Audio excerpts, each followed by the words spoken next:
आजच्या व्हिडिओमध्ये मी तुम्हाला दाखवतो तुम्ही खोपोलीच्या श्री गगनगिरी महाराज आश्रम येथे कसे पोहोचू शकता। सेंट्रल रेल्वेच्या खोपोली स्थानकावर उतरून तुम्ही हा प्रवास खूप आरामदायकरित्या करू शकता, पण मी सदर प्रवास हा पनवेलवरून करणार आहे। हार्बर किंवा ट्रान्स हार्बर मार्गावरून जर तुम्हाला खोपोलीला पोहोचायचं असेल तर तुम्ही कशा प्रकारे तिथे पोहोचू शकता हेही तुम्हाला या व्हिडिओमध्ये बघायला मिळेल। पनवेल स्टेशनच्या बाहेर पडल्याच तुम्हाला रिक्षाचा ऑप्शन देखील दिसून येतो, पण आपला हा प्रवास आपण बसने करणार आहोत, ज्याचं महिलांसाठी किंवा हाफ तिकीट हे 22 रुपये पर पर्सन एवढं आहे।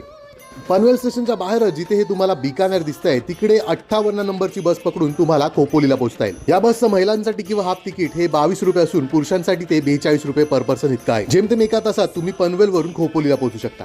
पावसाळ्यात जर हा प्रवास करणार असाल तर आजूबाजूची हिरवळ आणि समोर पडणारा पाऊस बघून तुम्ही हा प्रवास नक्कीच एन्जॉय कराल।